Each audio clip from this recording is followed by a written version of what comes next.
ክብራትና ክብራን በህይወታችሁ ውስጥ መውጫ የሌለው ጨለማ የከበባችሁ ጊዜ አለ። ማንም እንደማይረዳችሁ በሐሳብ ማዕበል ብቻችሁን እንደምትንገላቱ ተሰምቷችሁ ይሆን? ዛሬ የምነግራችሁ ታሪክ የሚጀምረው ልክ እንዲህ ባለ ጥልቅ ሐዘንና ብቸኝነት ውስጥ ነው። የዛሬ 100 ዓመት ገደማ በአባይ ወንዝ ዳርቻ በምትገኝ አንዲት ትንሽ መንደር አንዲት እናት ልጇን ወደዚህ ዓለም አምጥታ ገና የመጀመሪያውን ሙቀት እንኳን ሳትሰጠው በሞት ተለየችው። እናቱን ያጣው ያ ትንሽ ሕፃን ዓለም ገና ከጅማሯ የጨከነችበትና በሮቿን የዘጋችበት መስሎት ነበር። ነገር ግን ያ በለቅሶና በመከራ የተጀመረው ሕይወት በኋላ በሚሊዮኖች ለሚቆጠሩ የተጨነቁ ነፍሳት የፈገግታ የሰላምና የተስፋ ምንጭ ሆነ። ይህ ታሪክ ስለ አንዱ ታላቅ የዘመናችን ጀግና ነው። በግብፅ አሸዋማ በረሃዎች ውስጥ ማንም ወደማይደርስበት ተራራ ወጥቶ ዋሻ ፈልፍሎ ራሱን የደበቀው ያ ዝምተኛ ባህታዊ እንዴት ታሪክን የሚቀይር አንበሳ ሊሆን ቻለ? በታጠቁ ነገሥታትና በፖለቲከኞች ፊት ሳይፈራ የቆመው፣ በግዞትና በእስር ቤት ውስጥ ሆኖ ነፃነትን የሰበከው፣ ግን ደግሞ ከተራው ሕዝብና ከሕፃናት ጋር ሲሆን እንደ ሕፃን የዋህ የሆነው ታላቁ አባት ከካይሮ ዩኒቨርሲቲ የትምህርት አዳራሾች እስከ ወታደራዊ ካምፕ፣ ከበረሃው የብሕትውና ዋሻ እስከ 117ኛው የቅዱስ ማርቆስ መንበር የደረሰው ይህ የእምነት አርበኛ ማን ነው? ሕይወቱ ለዛሬው የኑሮ ትግላችን፣ በዲጂታል ዓለም ለተወረረ አእምሮአችን፣ ለብቸኝነትና ለማንነት ጥያቄያችን ግሩም የሆነ ተግባራዊ መልስ አለው። ሃይማኖትን ከደረቅ ጽንሰ ሐሳብነት አውጥቶ የሕይወት መመሪያ ያደረገውን የበረሃ አንበሳ አስገራሚ ጉዞ አሁን እንጀምራለን። ልባችሁን ክፈቱና ተከታተሉኝ። ይህ የተወዳጁ አባት የቅዱስ ሲኖዳስ ሳልሳዊ አስደናቂ ታሪክ ነው።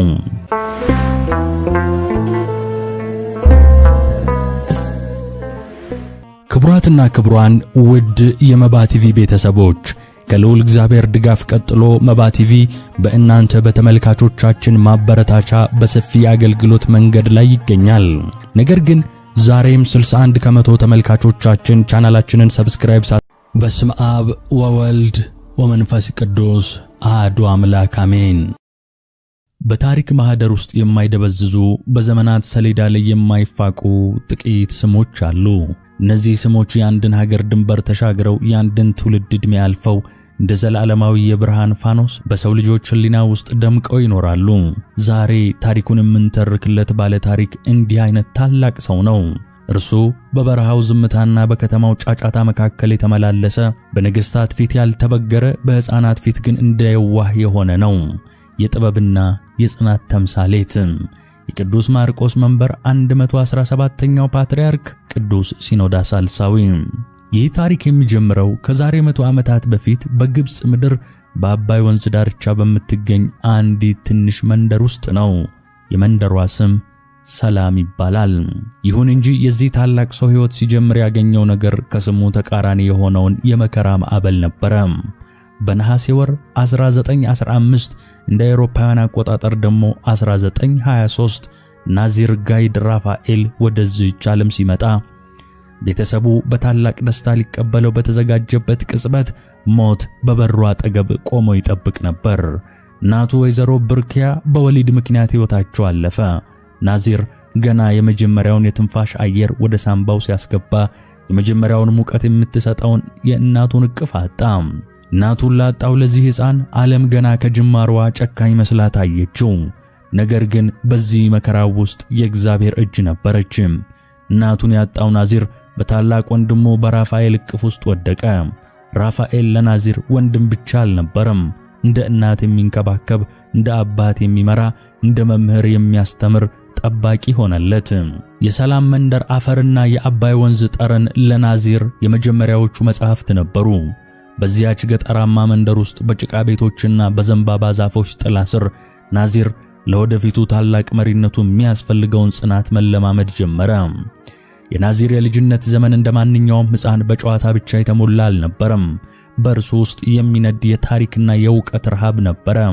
ገና በለጋነቱ መጻሕፍትን ማገላበጥ፣ የጥንቱን ዓለም ምስጢር መመርመር፣ የቤተ ክርስቲያንን ዜማና ጸሎት ማጥናት አዘወተረ። ቤተሰቡ ወደ ካይሮ ሲዘዋወሩ ናዚር አዲስ የእውቀት አድማስ ተከፈተለት። የካይሮ ግርማ ሞገስና የዩኒቨርሲቲዎቿ ስፋት ለናዚር አእምሮ ግሩም ግብአት ሆኑ። በካይሮ ዩኒቨርሲቲ የታሪክ ትምህርቱን ሲጀምር ዓላማው ታሪክን ማንበብ ብቻ ሳይሆን ታሪክን መስራት እንደሆነ በውስጡ ያውቅ ነበር። በ1940ዎቹ መጀመሪያ ላይ ናዚር በዩኒቨርሲቲ ውስጥ ጎልቶ የታየ ተማሪ ሆነ። የታሪክ ምሁራን ስለ ጥንቷ ግብጽ፣ ስለ ፈርዖኖች ግርማና ስለ ክርስትና መስፋፋት ሲያወሩ ናዚር ትኩር ብሎ ያደምጥ ነበር። ለእርሱ ታሪክ የሞቱ ሰዎች መዝገብ ሳይሆን የዛሬው ትውልድ ሊማርበት የሚገባ ሕያው መማሪያ ነበር። በዚህ የትምህርት ዘመኑ ነው ናዚር የግጥምና የሥነ ጽሑፍ ጥበብን ያዳበረው። ቃላትን እንደ ሸክላ ሰሪ የማዘዝ፣ ሐሳብን እንደ ወርቅ አንጥረኛ የማጥራት ተሰጥኦ በዚያ ጊዜ አበበ። ነገር ግን ናዚር በዩኒቨርሲቲው አዳራሾች ብቻ አልተወሰነም። ሌላኛውና ይበልጥ አስፈላጊው የሕይወት ክፍል የሚገኘው በኮፕት ኦርቶዶክስ መንፈሳዊ ኮሌጅ ውስጥ ነበረ። እዚያም የታላቁ ሊቅ የሊቀ ዲያቆናት ሐቢብ ጊዮርጊስን ፈለግ ተከተለ። ሐቢብ ጊዮርጊስ በግብጽ ቤተክርስቲያን ውስጥ የሰንበት ትምህርት ቤትን እንቅስቃሴ የጀመረና ወጣቱን ትውልድ ወደ ቤተክርስቲያን የመለሰ ታላቅ ሰው ነው። ናዚር በዚህ መንፈሳዊ ትምህርት ቤት ውስጥ ሲቀረጽ ዓለማዊ ዕውቀትን ከመንፈሳዊ ጥበብ ጋር እንዴት ማዋሃድ እንደሚቻል ተማረ። ናዚር ጋይድ በሃያዎቹ የዕድሜ ክልል ውስጥ እያለ ግብጽ በከፍተኛ ፖለቲካ ትኩሳት ውስጥ ገባች። ሁለተኛው የዓለም ጦርነትና ተከታዮቹ ዓመታት አገሪቱን ለውጥ እንድትጠማ አደረጋት። በዚህ መካከለኛ ዘመን ናዚር በወታደራዊ ግዳጅ ውስጥ እንዲያልፍ ተጠራ።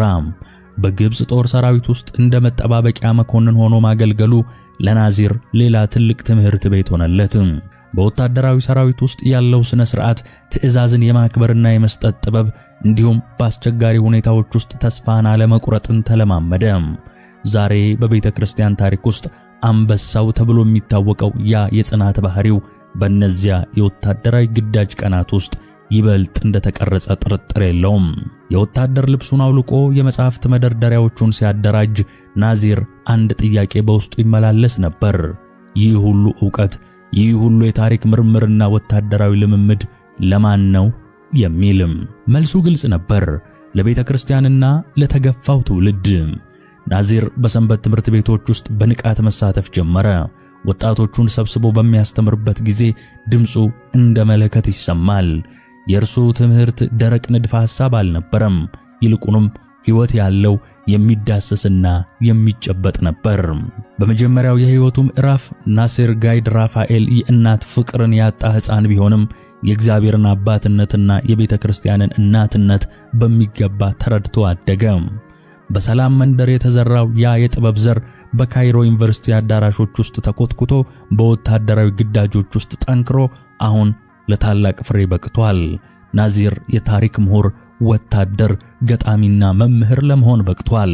ነገር ግን እነዚህ ሁሉ መጠሪያዎች እርሱ ሊሆን ላለው ታላቅ መንፈሳዊ ግርማ የመንገድ ጠራጊዎች ብቻ ነበሩ። በካይሮ ከተማ ግርግርና ጫጫታ ውስጥ በታዋቂነትና በዕውቀት አክሊል ተከቦ የሚኖረው ወጣቱ ናዚር ጋይድ በልቡ ውስጥ ግን ሌላ ዓለምን ይናፍቅ ጀመር። በአይን የሚታየው ስኬት፣ በጆሮ የሚሰማው ሙገሳና በዙሪያው ያለው የስልጣኔ ክብር ለነፍሱ የሚበቃት አልሆነም። በ1940ዎቹ ማብቂያና በ50ዎቹ መጀመሪያ ናዚር በግብጽ ምሁራን ዘንድ ትልቅ ስምን አገኘ። ነገር ግን በውስጡ አንድ ድምፅ እንደ ደወል ይጮሃል። ያም ድምፅ ናዚር ሆይና ዓለምን ለዓለማውያን ተውና ወደ እውነተኛው መንገድህ ተመለስ የሚል የመንፈስ ጥሪ ነበር።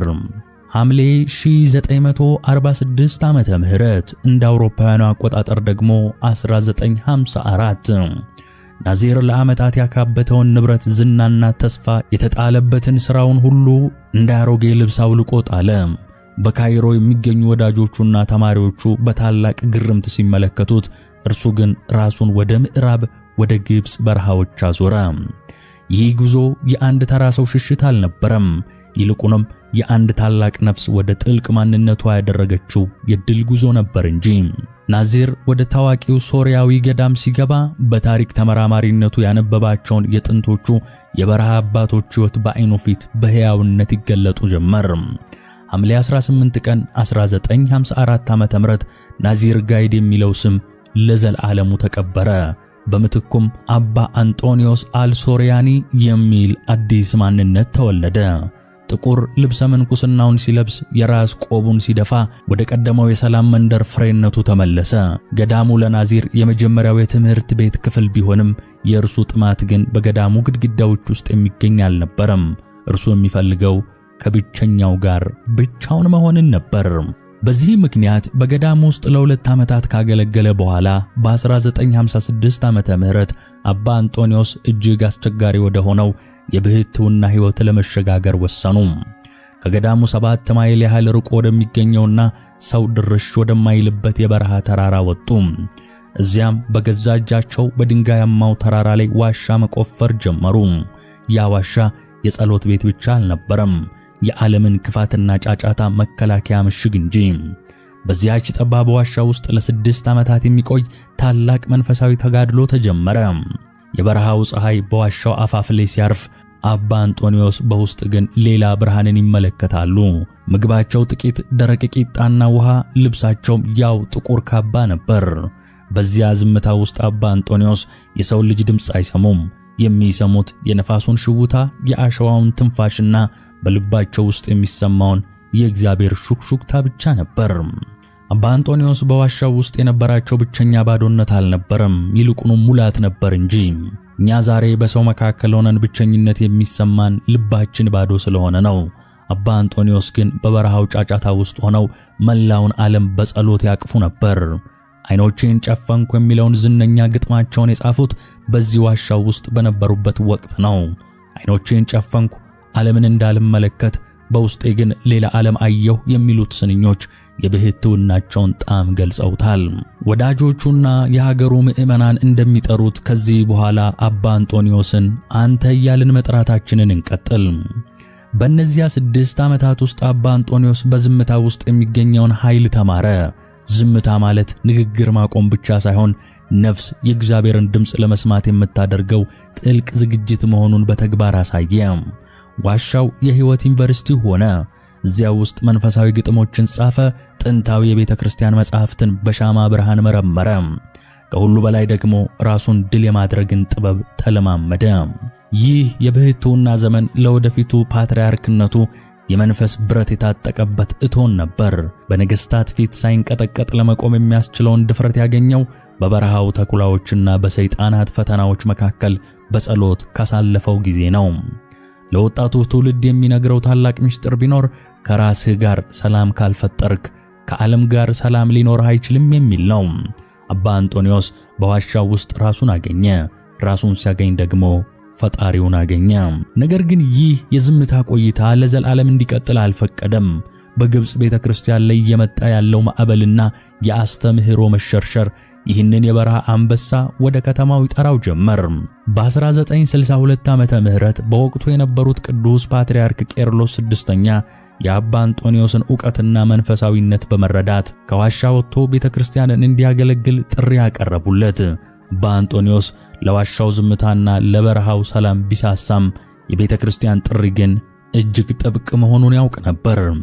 የበረሃው ነፋስና የዋሻው ዝምታ ከአባ አንጦኒዮስ ልብ አልራቀም። በዚያች ጠባብ ዋሻ ውስጥ ከፈጣሪው ጋር ብቻውን ሆኖ ያሳለፋቸው ዓመታት በነፍሱ ላይ ጥልቅ ሰላምን አትመውበታል። ነገር ግን እግዚአብሔር ለዚህ የበረሃ አንበሳ ሌላ ዕቅድ ነበረው። ቅድም እንዳልነው በ1962 ዓመተ ምህረት በፓትርያርኩ ተጠራ። የተሰጠውም ኃላፊነት የጵጵስና ማዕረግ ነበር፣ ቢሾፕ ኦፍ ክርስቲያን ኤዱኬሽን ሆኖ ማገልገል። ስሙም ብፁዕ አቡነ ሽኖዳ ተብሎ ተጠራ። ከዋሻው ዝምታ ወደ ካይሮ ግርግር መመለስ ለባህታዊው አባ አንጦኒዮስ ቀላል አልሆነም። ነገር ግን እርሱ የታዘዘው የሰውን ድምፅ ሳይሆን የፈጣሪን ጥሪ ነበር። አቡነ ሽኖዳ የትምህርት ጳጳስ ሆነው ሲሾሙ በግብጽ ኮፕቲክ ኦርቶዶክስ ቤተክርስቲያን ውስጥ አዲስ የብርሃን ዘመን መባቻ ሆነ።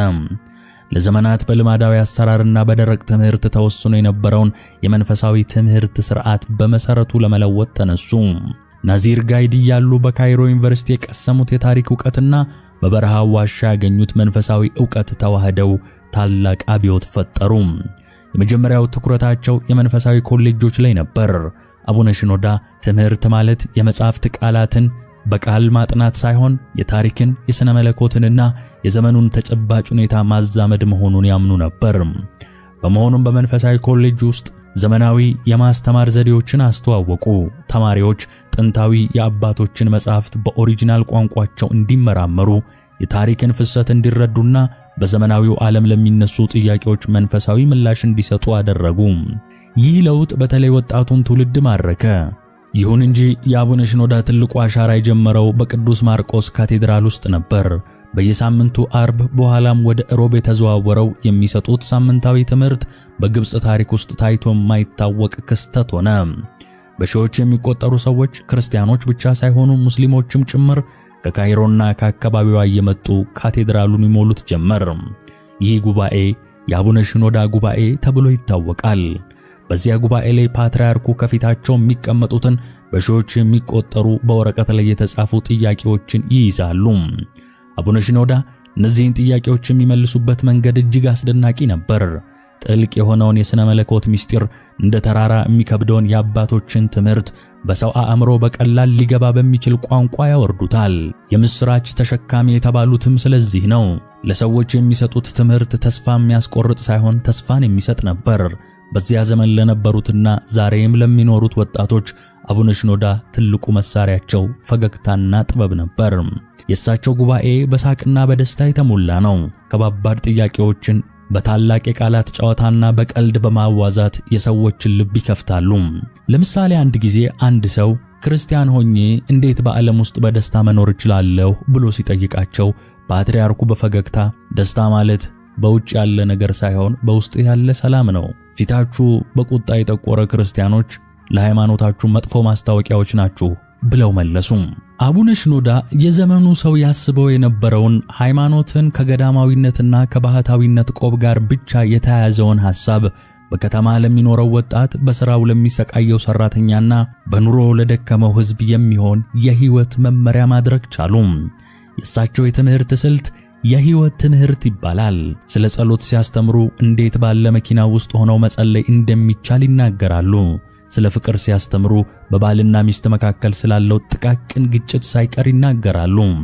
ያካሄዳቸው ቤተክርስቲያንን ከደረቅ ሕግጋት ማዕቀፍ አውጥቶ የሰዎች የዕለት ተዕለት መጠለያ አደረጋት። ለዚህም ነው በሺዎች የሚቆጠሩ የዩኒቨርሲቲው ተማሪዎች አባታችን እያሉ ወደ ካቴድራሉ የሚተሙት። እርሳቸው ለወጣቱ የነበራቸው አመለካከት በክብር የተሞላ ነው። ወጣቶች የቤተክርስቲያን ነገ ሳይሆኑ የቤተክርስቲያን ዛሬ ናቸው ይሉ ነበር። በዚህ የትምህርት ጳጳስነታቸው ዘመን አቡነ ሽኖዳ የቤተክርስቲያንን የወደፊት መሪዎች ቀረጹ። ዛሬ የምናያቸው ታላላቅ ጳጳሳትና መምህራን በዚያን ጊዜ በአቡነ ሽኖዳ እጅ ያለፉ፣ በረቡ ጉባኤያቸው የተሳተፉና በመንፈሳዊው ኮሌጅ በእርሳቸው የተማሩ ናቸው። የአቡነ ሽኖዳ ትምህርት ከግብጽ አልፎ ወደ ዓለም ሁሉ ተዳረሰ። መጻሕፍቶቻቸው በየቤቱ መግባት ጀመሩ። የእርሳቸው ጽሑፎች እንደ ንግግራቸው ሁሉ ግልጽ፣ ጥልቀት ያላቸውና ማራኪ ናቸው። በግብጽ ኦርቶዶክስ ተዋሕዶ ቤተክርስቲያን ታሪክ ውስጥ ህዳር ወር ልዩ ትርጉም አለው። በ1964 ዓመተ ምህረት እንደ አውሮፓውያኑ አቆጣጠር 1971 የካይሮ ሰማይ በጸሎትና በጭንቀት መካከል ባለ መንፈሳዊ ድባብ ተሞልቶ ነበር። ታላቁና ተወዳጁ ቅዱስ ፓትርያርክ ቄርሎስ ስድስተኛ ወደ ጌታቸው ከተሰበሰቡ በኋላ በሚሊዮን የሚቆጠሩ ምዕመናን አይናቸውን ወደ ቅዱስ ማርቆስ መንበር አቅንተው ቀጣዩ እረኛችን ማን ይሆን ብለው ይጠይቃሉ። በወቅቱ የትምህርት ጳጳስ የነበሩት ብፁዕ አቡነ ሽኖዳ ከሌሎች ሁለት እጩዎች ጋር ለታላቁ መንበር ቀረቡ። ነገር ግን ይህ ምርጫ እንደ ዓለማዊ ምርጫ በድምጽ ብልጫ የሚወሰን ሳይሆን ሰማያዊው አምላክ በምድር ላይ ያለውን ወኪል የሚመርጥበት የዕጣ ሥርዓት የሚከናወንበት ነበር። በካቴድራሉ ውስጥ ያለው ሽታ በዕጣን መዓዛ የታወደ ነው። የዲያቆናቱ ዜማና የሕዝቡ ኪርያላይሶን ጩኸት ከምድር ወደ ሰማይ የሚወጣ መሰላል ይመስላል። በመንበሩ ላይ የተቀመጠው የብር ጽዋ ውስጥ 3 ስሞች ተጽፈው ተቀምጠዋል። ከነዚህ 3 ስሞች መካከል አንዱን የሚመርጠው ደግሞ አንድ ንጹሕና ምንም የማያውቅ ታዳጊ ሕፃን ነው። ሕፃኑ አይኑን ተሸፍኖ ወደ ጽዋው እጁን ሲሰድ መላው የግብጽ ምድር ትንፋሿን ውጣ ትጠብቅ ነበር።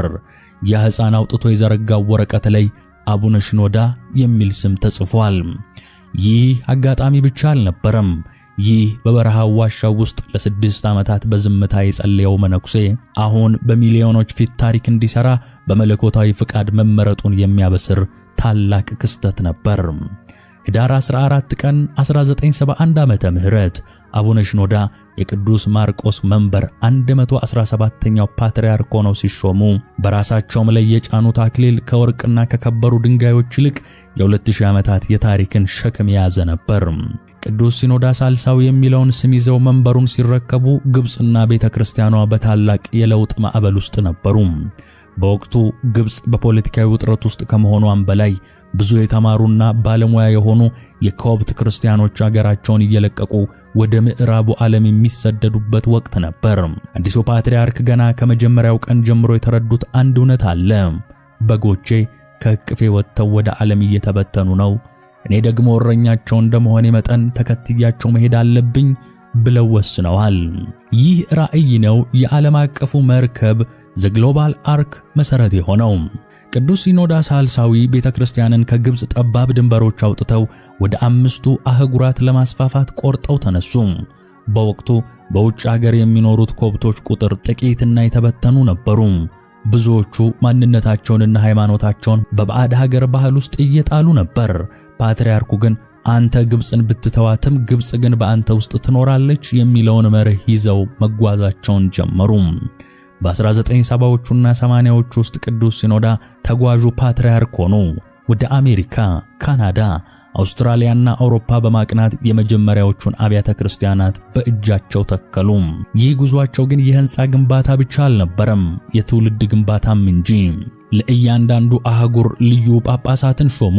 እነዚህ ጳጳሳት የሚመረጡት በዚያው አካባቢ ያለውን ቋንቋና ባህል በሚገባ የሚያውቁ ከወጣቱ ጋር መግባባት የሚችሉ ስለነበሩ ነው። ቅዱስ ሲኖዳ አንድ ታላቅ መመሪያ ሰጡ።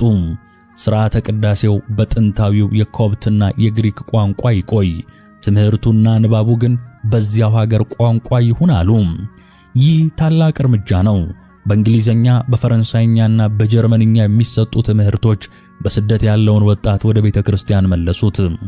ወጣቱ በቤተክርስቲያን ውስጥ እንግዳ መሆኑ ቀርቶ ባለቤት ሆነ። ፓትርያርኩ በአውሮፓና በአሜሪካ ለሚኖሩ ወጣቶች የሰጡት ታላቅ ስጦታ ኩራትን ነበር። አንተ የፈርዖኖች ዘር ነህ ከሚለው ይልቅ አንተ የቅዱስ ማርቆስ ወንጌላዊ ልጅ ነህ፣ አንተ የሰማዕታት ደም ውጤት ነህ እያሉ የትውልዱን ሞራል ገነቡት። ቤተክርስቲያን ለስደተኛው ወጣት መንፈሳዊ መጠለያ ብቻ ሳትሆን ማህበራዊና ሀገራዊ ማዕከልም እንድትሆን አደረጉ። በስደት ሀገር የሚኖሩ ኮፕቶች በሳምንት አንድ ቀን ተገናኝተው የሀገራቸውን ምግብ የሚመገቡበት፣ ቋንቋቸውን የሚለማመዱበትና የነፍስ አባታቸውን የሚያገኙበትን ትንሿን ግብጽ በየከተማው መሰረቱ። የቅዱስ ሲኖዳ ስትራቴጂ ሌላው አስደናቂ ክፍል የሚዲያ አጠቃቀማቸው ነበር። በ1970ዎቹና 80ዎቹ ቴክኖሎጂ ገና በጅምር በነበረበት ወቅት እርሳቸው ግን ትምህርቶቻቸውና ስብከቶቻቸው የተቀረጹበት ካሴቶችንና ቪዲዮዎችን በዓለም ዙሪያ እንዲሰራጩ አደረጉ። በካሊፎርኒያ ያለ ወጣትና በለንደን ያለች ተማሪ በካይሮ ካቴድራል የሚሰጠውን የረቡዕ ትምህርት በየሳምንቱ ማዳመጥ ቻሉ። ይህ ዲጂታል መርከብ ቤተክርስቲያኑን በዓለም ዙሪያ አንድ አደረጋት። እዚህ ጋር የምንረዳው ቅዱስ ሲኖዳ ከግብጽ በረሃ የወጣው ያኛው ባህታዊው መነኩሴ ነው።